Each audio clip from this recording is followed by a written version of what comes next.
about sense perception. Not that senses are bad, but precisely in order to be more appreciative of them and to get them more into shape. Eckhart said, be bare of all images and bare of all mind. And he says, and experience the not God and the not person and the not image. So even our images of God, it's about ceasing to project. And this is something that the mystic learns in order to get into the heart arena. So Quakers know a lot about this. Monks who meditate, anyone who meditates knows about the path of silence.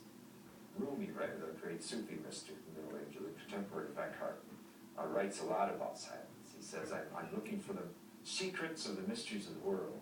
And he says, someone said to me, shh, silence will tell you about the secrets of the mysteries of the world.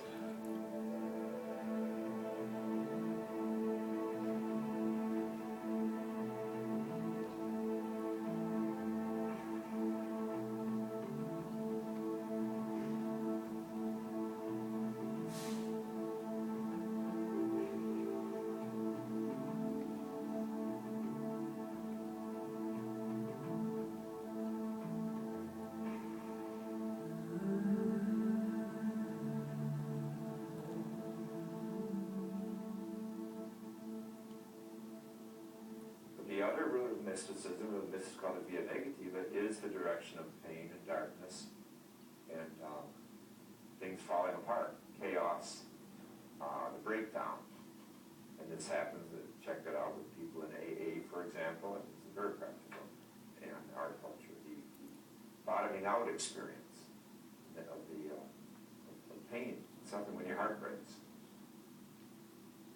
But there's a sense in which all of us experience this darkness, this silence, this closing of the senses every night when we go to sleep. Because although we've got lights on blazing in our cities, there's TV going on 24 hours a day, no one's managed to abolish sleep yet. And so this is still something we do. Someone's working. Yes. But there's a kind, all of us dip into this realm where all normal concepts, barriers disappear. And indeed, in our sleep, we dream, whether we remember our dreams or not. And for many people, dreams are an opening to a whole other world of experience, imagery, and so on. Absolutely. And the universe and the spirit and the whole tradition of the angels come to us in dreams, as it did for Joseph and all kinds of biblical figures. The whole idea that great intuition and creativity comes to us in our dreams. So do you think that dreams some dreams would probably count as mystical experiences, many of them would not, but what would make the difference between a dream, since we all dream, that would verge on mystical or actually be a mystical experience? Well, I think Jesus' criterion isn't bad at all when he says, by their fruits you'll know them. So if our dreams really affect us in a deep way, so it becomes transformative. And of course for that we do, remembering them is pretty primary, or at least unconsciously affected. But I would say yes, to the extent that dreams really touch us, move us, awaken us, challenge us, heal us, and transform us. All those are elements of healthy dream life. And I couldn't agree more. When you think about it too, in terms of people who love each other and sleep together, you have to ask, there's a tradition of Native people of the medicine wheel where you gather together and you ask the spirit for a dream. And then you sleep in the form of a wheel, and you have a group dream. And one can ask, during this period of anti-mysticism, has marriage suffered?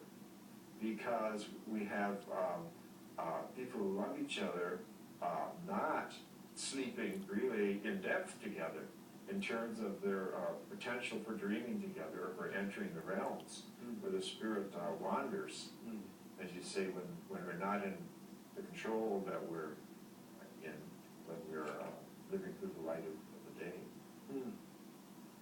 Maybe we need some group mystical dream therapy to keep some of our marriages together, lower our divorce rate.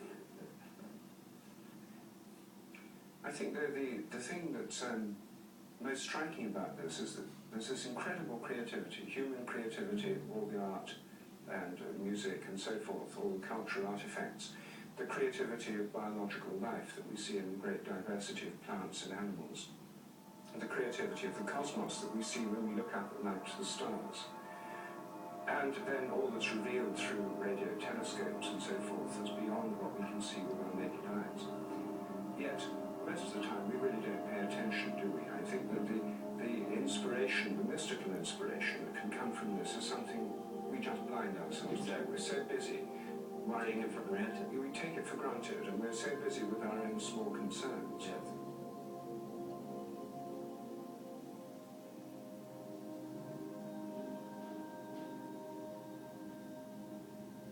And maybe this relates to what you were saying about the negative path, the via negativa, the pain and suffering, because one of the things those do is stop us taking things for granted. Mm-hmm. And there are other ways of waking up, other ways of seeing what's there, but that's one of them. Yes, yes.